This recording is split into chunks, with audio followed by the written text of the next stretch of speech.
Are you one of many people who use the leg press but just can't feel it in your quads? If so, this video is for you. You've maybe noticed when you go onto the leg press machine, you go here and you set up one neutral foot position, or you set up your foot position, and you're very restricted with your flexibility, or you don't get much of a range of motion, or possibly your feet are too high, whatever the problem might be, and you just don't quite get the leg workout that you wanted. So when you're using both legs, if you do want to target your quads more, you want maximum knee flexion, which would have your feet as close together and to the bottom of the pad as possible. And you want to be able to come right down there and push back up. You'll see there as I get lower down, as I've not fully warmed up, my hips start to lift. One of the things I do want you to try next time you're on the leg press is try using one foot. Have it quite low with your toes about the middle, just that you're going to be adjusting it anyway. Take it off and you'll see there, even though I'm stiff and not fully warmed up, you can see here the range of motion. That is now bottomed out and the knee flexion there is well past 90 degrees. The hips are flat against the pad and so is my back. You can see there straight away that is going to get me a much better quad workout, and also I can do this almost maxed out with two legs, but with one leg I need less than half the weight, which reduces the pressure and strain on my hips and back, which is great for longevity and avoiding injuries. You'll see there, just shows you with the other leg as well, full range of motion out at the bottom and back up. I can't get anywhere near that with two legs. So you go onto the machine and you start there with the maximum knee flexion you could get in this position. And for whatever reason, maybe that's sore on your knees or you don't quite feel it in the place you want to work, so maybe you want to target different parts, maybe more glutes, whatever. All you do then is think, where is this working? I'm thinking now quads, so I can feel that quads, quads, quads, quads. And that is absolutely all 100% quads. Obviously the glutes and other muscles will be coming in to help, but I can really feel that there with the mind-muscle connection. You'll hear mind-muscle connection all the time, and for me one of the best ways to get it, if you're inexperienced or don't quite know all the body parts, is just think, what part of the body am I trying to work, and go on and practice like this. Lightweight, and just think, where's this working now? Feel it in the quads. That's great. So maybe you go and set up and your feet are up here, for example, and you're thinking, I don't feel that so much in my quads, there's a lot in the glutes there.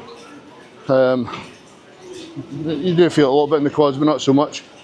All you do, re-rack it, think about what you're doing, try a different position.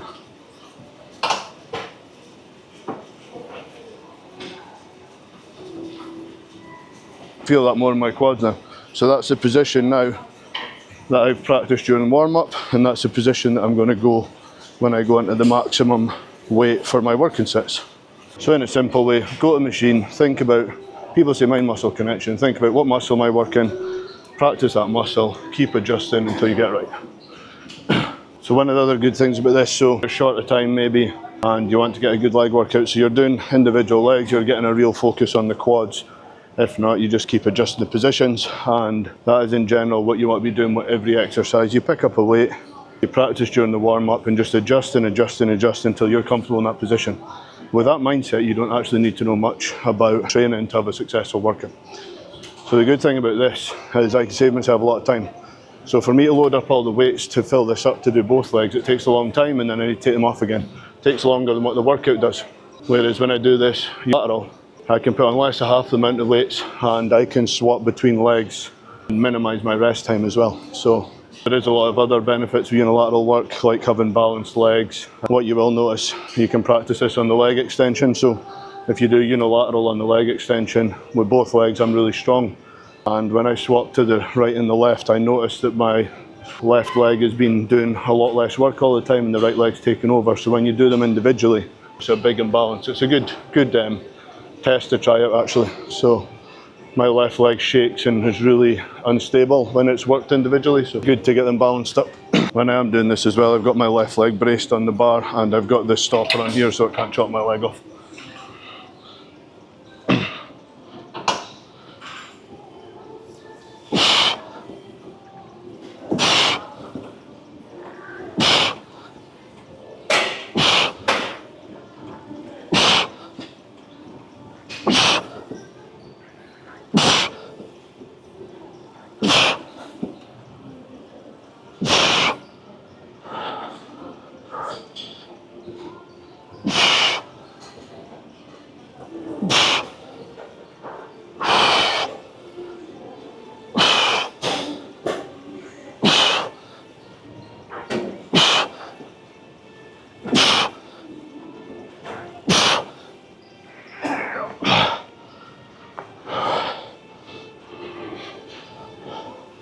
And as you can see there, the flexibility difference is massive.